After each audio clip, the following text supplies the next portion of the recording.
Assalamualaikum warahmatullahi wabarakatuh. Shalom, Om Swastiastu, Namo Buddhaya, salam kebajikan bagi kita semua. Di sini, kami dari kelompok 13 ingin menjelaskan materi mengenai lembaga-lembaga tinggi negara dengan anggota Indah Novitasari, Ines Rinca Zahra,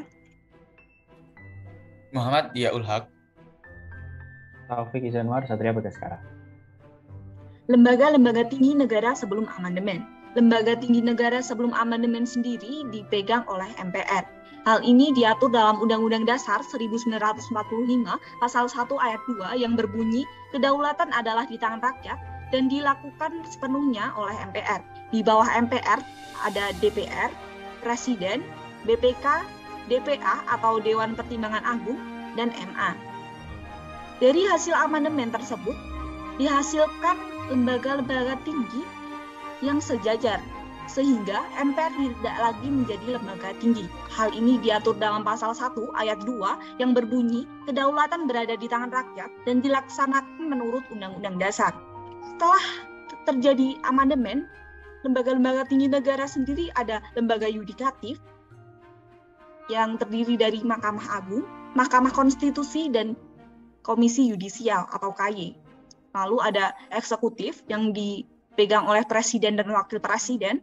Lalu ada lembaga legislatif yang dipegang oleh MPR, DPR, DPD. Lalu ada lembaga eksaminatif atau BPK. Di sini kita juga tidak melihat adanya lembaga DPA atau Dewan Pertimbangan Agung karena dirasa lembaga ini sudah tidak lagi diperlukan sehingga pada hasil amandemennya lembaga ini dihapuskan. Lembaga Yudikatif. Lembaga yudikatif yang pertama yaitu MA. Mahkamah Agung adalah lembaga tinggi negara dalam sistem ketatanegaraan Indonesia yang merupakan pemegang kekuasaan kehakiman bersama-sama dengan Mahkamah Konstitusi. Tugas dan fungsi Mahkamah Agung. Ada 5 fungsi, yaitu yang pertama fungsi peradilan, fungsi pengawasan, fungsi mengatur, fungsi nasihat, dan yang terakhir yaitu fungsi administrasi. Kedua, Mahkamah Konstitusi. MK merupakan salah satu lembaga negara pelaku kekuasaan kehakiman yang merdeka untuk menyelenggarakan peradilan guna menegakkan hukum dan keadilan. Mahkamah Konstitusi memiliki wewenang, yaitu menguji UU terhadap UUD, memutus sengketa kewenangan lembaga negara yang kewenangannya diberikan oleh UUD, memutus pembubaran politik, dan yang terakhir yaitu memutus perselisihan tentang hasil pemilu. Mahkamah Konstitusi berkewajiban memberikan putusan atas pendapat DPR mengenai dugaan pelanggaran oleh Presiden dan Wakil Presiden menurut UUD 1945 Pasal 7A. Dasar hukumnya yaitu UUD 1945 Pasal 24C, UU nomor 24 tahun 2002 tentang MK, dan UU nomor 8 tahun 2011 tentang perubahan UU nomor 24 tahun 2003 tentang MK. Kemudian yaitu ketiga KY. Dasar pembentukan UUD 45 amandemen ketiga pada tahun 2021. Ketentuan mengenai Komisi Yudisial diatur dalam Pasal 24B NRI 1945. Alasan pembentukan yaitu keprihatinan mendalam mengenai kondisi wajah peradilan yang muram dan tak kunjung tegak. Komisi Yudisial dibentuk dengan 2 kewenangan konstitutif, yaitu untuk mengusulkan pemanggilan Hakim Agung dan memiliki wewenang lain dalam rangka menjaga dan menegakkan kehormatan, keluhuran, martabat, serta perilaku hakim. Tugas dan kewenangan KY yaitu melakukan seleksi pengangkatan hakim di MA, melakukan upaya peningkatan kapasitas dan kesejahteraan hakim, melakukan langkah-langkah hukum, melakukan penyadapan bekerja sama dengan aparat penegak hukum, dan yang terakhir yaitu melakukan pemanggilan paksa terhadap saksi. lembaga eksekutif. Yang pertama adalah Presiden, sebagai orang nomor 1 di negara yang memiliki 2 tugas dan jabatan, yakni sebagai Kepala Negara dan Kepala Pemerintahan.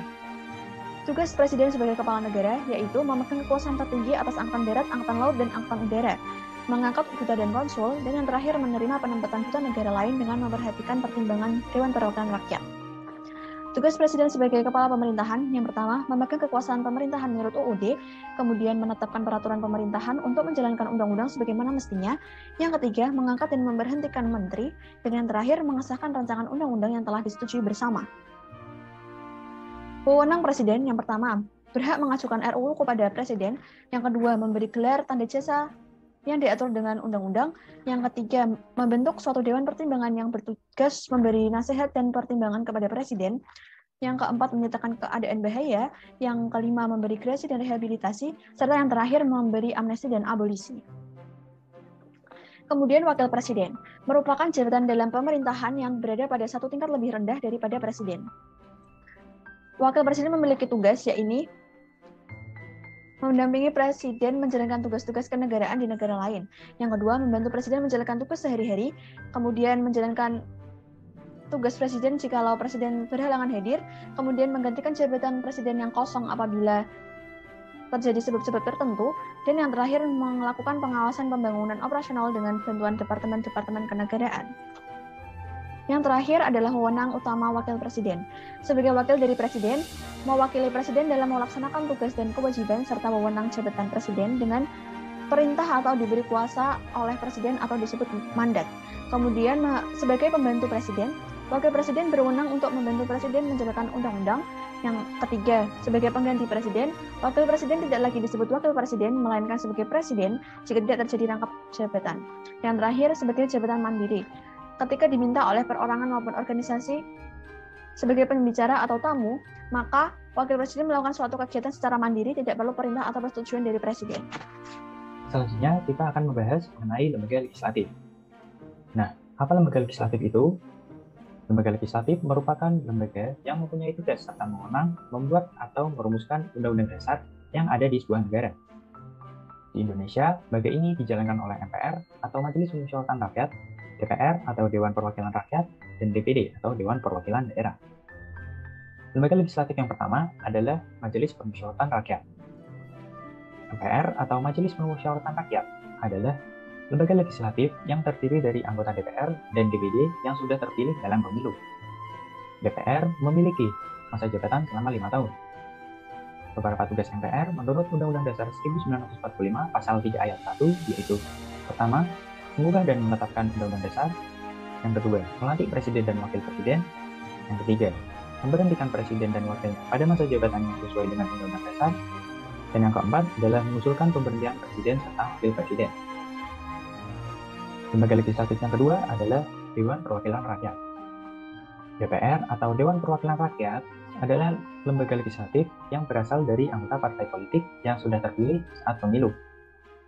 Dalam konsep trias politika, DPR berperan sebagai lembaga legislatif yang berfungsi untuk membuat undang-undang dan mengawasi jalannya pelaksanaan undang-undang yang dilakukan pemerintah sebagai lembaga eksekutif. DPR memiliki beberapa tugas, yaitu pertama, memegang kekuasaan dalam pembentukan undang-undang.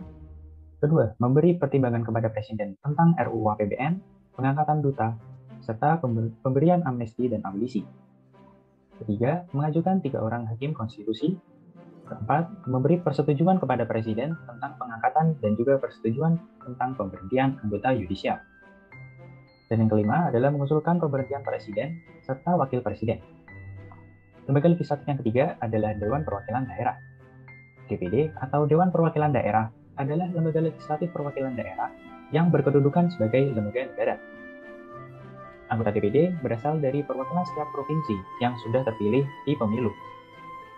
Adapun jumlah anggotanya tidak sama untuk setiap provinsi, namun sudah ditetapkan paling banyak 4 orang. Sementara masa jabatan DPD adalah 5 tahun. DPD memiliki beberapa tugas, yaitu pertama, mengajukan rancangan undang-undang dasar yang memiliki kaitan dengan otonomi daerah. Kedua, memberi pertimbangan kepada Presiden terkait RUU APBN. Ketiga, memeriksa hasil keuangan negara dari BPK. Dan yang keempat, memberi pertimbangan kepada DPR dalam memilih anggota BPK. Beranjak ke lembaga eksaminatif. Lembaga eksaminatif yang dimaksud di sini adalah BPK. BPK sendiri merupakan institusi yang dibentuk berdasarkan perubahan ketiga Undang-Undang Dasar 1945 Pasal 23E yang menyebut bahwa untuk memeriksa pengelolaan dan tanggung jawab keuangan diadakan satu badan pemeriksa keuangan yang bebas dan mandiri.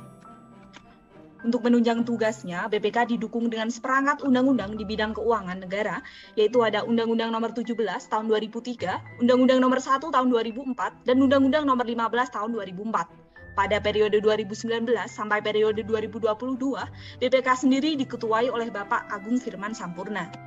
Berdasarkan Undang-Undang Nomor 15 Tahun 2006, Bab 3 bagian pertama yang mengatur mengenai tugas dari BPK, antara lain sebagai berikut.